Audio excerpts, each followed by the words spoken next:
Chapitre 4.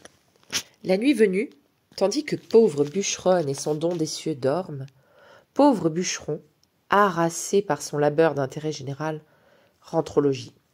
Au bruit qu'il fait, la petite marchandise se réveille, et retrouvant sa faim inassouvie, pleure aussitôt. « Qu'est-ce que c'est que ça ?» rugit pauvre bûcheron. « Un enfant !» répond pauvre bûcheronne en se dressant, son petit paquet dans les bras.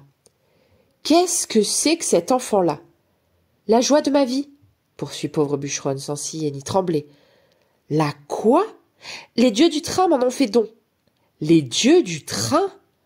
Pour qu'il devienne l'enfant chéri que je n'ai jamais eu. » Pauvre bûcheron se saisit alors de la petite marchandise, l'arrachant à l'étreinte de pauvre bûcheronne, ce qui a pour effet paradoxal de faire cesser les cris et les pleurs du bébé, qui aussitôt, de ses petites mains avides, se saisit de la barbe de pauvre bûcheron, qu'il tente immédiatement de téter.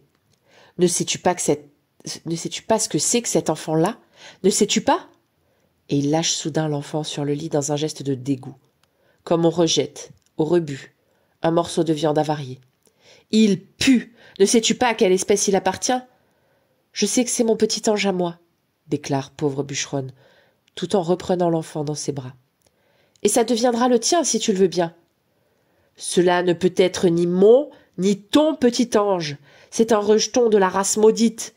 Ses parents l'ont jeté du train dans la neige, car ce sont des sans-cœurs. Non, non, non, ce sont les dieux du train qui m'en ont fait don. Tu déparles, la vieille. Une fois grand, il sera comme eux, sans cœur. Pas si c'est nous qui l'élevons. Et comment le nourriras-tu ? Il est si petit. Tout à l'heure, je lui ai donné un doigt à suçoter, et cela a suffi à calmer sa faim. Ne sais-tu pas qu'on n'a pas le droit, sous peine de mort, de cacher des sans-cœurs ? Ils ont tué Dieu. Pas lui, il est si petit. Ils ont tué Dieu, et ce sont des voleurs. Dieu merci, nous n'avons jamais eu ici-bas rien à voler. Et bientôt, si tu le veux bien, il m'aidera à fagoter au bois.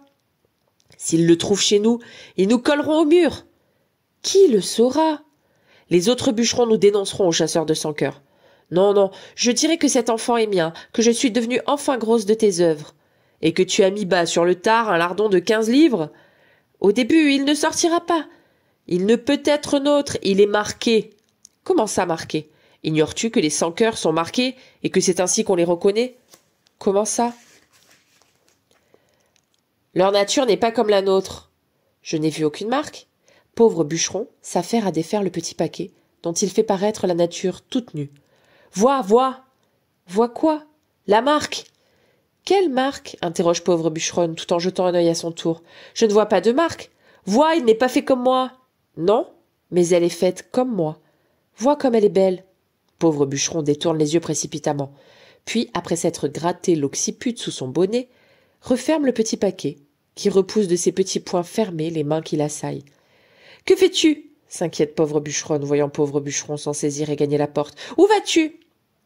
Je vais le redéposer près de la voie ferrée. Pauvre bûcheronne se jette alors comme une furie et tente d'arracher son petit paquet à pauvre bûcheron.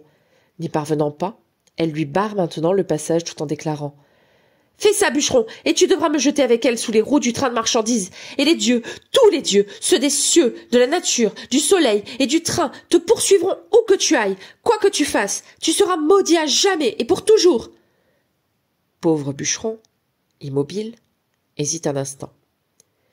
Il rend à pauvre bûcheronne le petit paquet devenu petite marchandise, puisque sa nature nous a été dévoilée, et que cette nature est incontestablement féminine.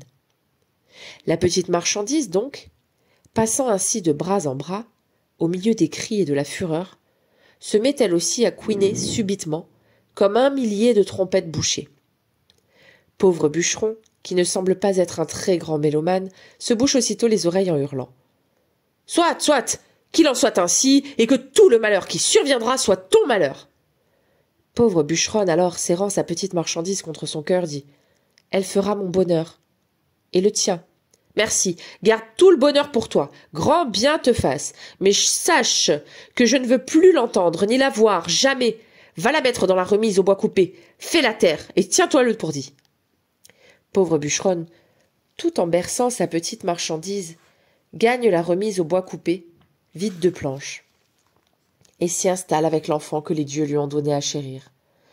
Pauvre bûcheron entre sur ses talons et lui jette une peau d'ours piquée et rongée par les mulots. « Tiens, et va pas en plus te choper la crève !»« Moi, les dieux me protègent !» lui répond pauvre bûcheronne. L'enfant pleure encore dans un demi-sommeil. Pauvre bûcheron, en ressortant, ordonne. « Fais la terre, sinon !» Pauvre bûcheronne la berce encore, la serrant bien fort, en lui couvrant le front de petits baisers tout doux.